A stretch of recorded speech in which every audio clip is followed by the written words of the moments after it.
Introducción. No sería de extrañar que los historiadores del futuro vieran los años comprendidos entre 1978 y 1980 como un punto de inflexión revolucionario en la historia social y económica del mundo.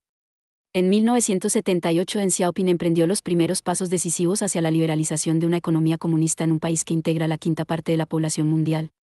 En el plazo de 2 décadas, el camino trazado por Deng iba a transformar China, un área cerrada y atrasada del mundo, en un centro de dinamismo capitalista abierto con una tasa de crecimiento sostenido sin precedentes en la historia de la humanidad.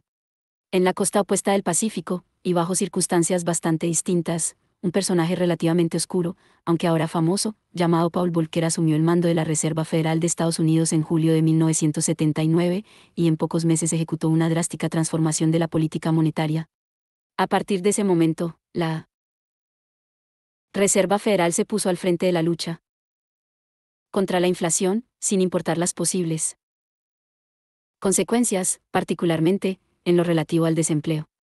Al otro lado del Atlántico, Margaret Thatcher ya había sido elegida primera ministra de Gran Bretaña en mayo de 1979, con el compromiso de domeñar el poder de los sindicatos y de acabar con el deplorable estancamiento inflacionario en el que había permanecido sumido el país durante la década anterior.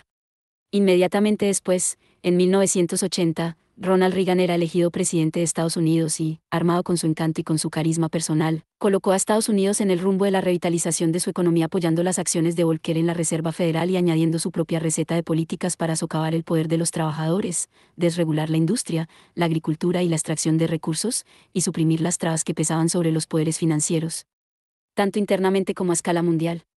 A partir de estos múltiples epicentros, los impulsos revolucionarios parecieron propagarse y reverberar para rehacer el mundo que nos rodea bajo una imagen completamente distinta. Las transformaciones de este alcance y profundidad no suceden de manera accidental. Así pues, resulta oportuno indagar qué caminos y qué medios se utilizaron para lograr arrancar esta nueva configuración económica, a menudo subsumida en el término globalización, de las entrañas de la vieja. Volcker, Reagan, Thatcher y Deng Xiaoping optaron por utilizar, todos ellos, discursos minoritarios que estaban en circulación desde hacía largo tiempo y los tornaron mayoritarios, aunque en ningún caso sin una dilatada lucha. Reagan hizo revivir una tradición minoritaria en el seno del Partido Republicano, surgida a principios de la década de 1960 de la mano de Barry Goldwater. Deng era testigo del vertiginoso aumento de riqueza y de influencia experimentado por Japón, Taiwán, Hong Kong, Singapur y Corea del Sur, y para salvaguardar y promover los intereses del Estado chino, resolvió movilizar un socialismo de mercado en lugar de la planificación central. A su vez, tanto Volcker como Thatcher rescataron de las sombras de relativa oscuridad en que se encontraba una singular doctrina a la que llamaban neoliberalismo, y la transformaron en el principio rector de la gestión y el pensamiento económicos. Esta doctrina, sus orígenes, su ascenso y sus implicaciones, constituye mi principal objeto de interés en las páginas que siguen. 1.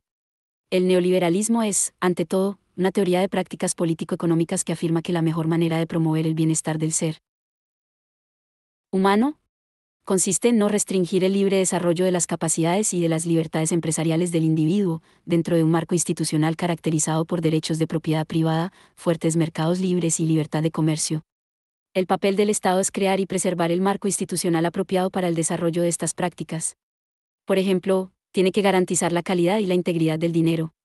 Igualmente, debe disponer las funciones y estructuras militares, defensivas, policiales y legales que son necesarias para asegurar los derechos de propiedad privada y garantizar, en caso necesario mediante el uso de la fuerza, el correcto funcionamiento de los mercados. Por otro lado, en aquellas áreas en las que no existe mercado, como la tierra, el agua, la educación, la atención sanitaria, la seguridad social o la contaminación medioambiental, este debe ser creado, cuando sea necesario, mediante la acción estatal. Pero el Estado no debe aventurarse más allá de lo que prescriban estas tareas. La intervención estatal en los mercados, una vez creados, debe ser mínima porque, de acuerdo con esta teoría, el Estado no puede en modo alguno obtener la información necesaria para anticiparse a las señales del mercado, los precios, y porque es inevitable que poderosos grupos de interés distorsionen y condicionen estas intervenciones estatales, en particular en los sistemas democráticos, atendiendo a su propio beneficio. Desde la década de 1970, por todas partes hemos asistido a un drástico giro hacia el neoliberalismo tanto en las prácticas como en el pensamiento político-económico. La desregulación, la privatización y el abandono por el Estado de muchas áreas de la provisión social han sido generalizadas. Prácticamente todos los estados, desde los recientemente creados tras el derrumbe de la Unión Soviética, hasta las socialdemocracias y los estados de bienestar tradicionales, como Nueva Zelanda y Suecia, han abrazado en ocasiones de manera voluntaria y en otras obedeciendo a poderosas presiones, alguna versión de la teoría neoliberal y, al menos, han ajustado algunas de sus políticas y de sus prácticas a tales premisas. Sudáfrica se adscribió al neoliberalismo rápidamente después del fin del apartheid e incluso la China contemporánea, tal y como veremos más adelante, parece que se está encaminando en esta dirección. Por otro lado, actualmente, los defensores de la vía neoliberal ocupan puestos de considerable influencia en el ámbito académico, en universidades y en muchos think tanks, en los medios de comunicación, en las entidades financieras y juntas directivas de las corporaciones, en las instituciones cardinales del Estado, como ministerios de Economía o bancos centrales, y, asimismo, en las instituciones internacionales que regulan el mercado y las finanzas a escala global, como el Fondo Monetario Internacional, FMI, el Banco Mundial BM y la Organización Mundial del Comercio, OMC.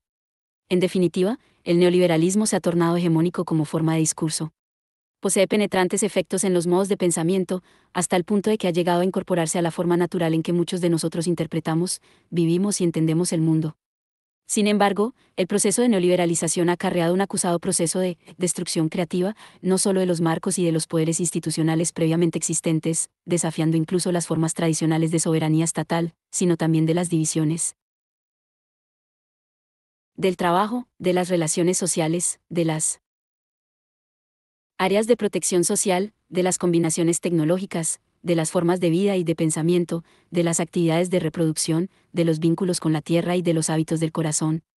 En tanto que el neoliberalismo valora el intercambio del mercado como una ética en sí misma, capaz de actuar como un guía para toda la acción humana y sustituir todas las creencias éticas anteriormente mantenidas, enfatiza el significado de las relaciones contractuales que se establecen en el mercado. 2. Sostiene que el bien social se maximiza al maximizar el alcance y la frecuencia de las transacciones comerciales y busca atraer toda la acción humana al dominio del mercado. Esto exige tecnologías de creación de información y capacidad de almacenar, transferir, analizar y utilizar enormes bases de datos para guiar la toma de decisiones en el mercado global. De ahí la búsqueda y el intenso interés del neoliberalismo en las tecnologías de la información, lo que ha llevado a algunos a proclamar la emergencia de una nueva clase de sociedad de la información. Estas tecnologías han comprimido tanto en el espacio como en el tiempo la creciente densidad de transacciones comerciales. Han producido una explosión particularmente intensa de lo que en otras ocasiones he denominado compresión espacio-temporal. Cuanto más amplia sea la escala geográfica, lo que explica el énfasis en la globalización, y más cortos los plazos de los contratos mercantiles, mejor. Esta última preferencia concuerda con la famosa descripción de Lyotard de la condición posmoderna, como aquella en la que el contrato temporal sustituye a las instituciones permanentes en la esfera profesional, emocional, sexual, cultural, internacional y familiar, así como también en los asuntos políticos. Las consecuencias culturales del dominio de esta ética del mercado son innumerables, tal y como describí previamente en The Condition of Postmodernity. 3. Si bien en la actualidad contamos con muchos análisis generales de las transformaciones globales y de sus efectos, carecemos, y esta es la brecha que aspira a llenar este libro, de un relato político-económico del origen de la neoliberalización y del modo en que ha proliferado de manera tan generalizada a escala mundial. Por otro lado, abordar esta historia desde una perspectiva crítica sirve para proponer un marco para identificar y construir acuerdos políticos y económicos alternativos. En los últimos tiempos me he beneficiado de las conversaciones mantenidas con Gerard Dumenil, Sam Hindin y Leo Panich. Asimismo, arrastro deudas que vienen de más atrás con Masao Miyouchi, Giovanni Arrighi, Patrick Bond, Cindy Katia, Neil Smith, Betel Ullman, María Kaika y Eric Evingedo. Una conferencia sobre neoliberalismo patrocinada por la Fundación Rosa Luxemburgo y celebrada en Berlín, en noviembre de 2001, despertó mi interés sobre el tema de este libro. Doy las gracias, principalmente, aunque no exclusivamente, al rector del CUNY Graduate Center, Bill Nelly, y a mis colegas y estudiantes del programa de antropología, por su interés y por el apoyo que me han brindado. Y, por supuesto, absuelvo a todo el mundo de cualquier responsabilidad por los resultados.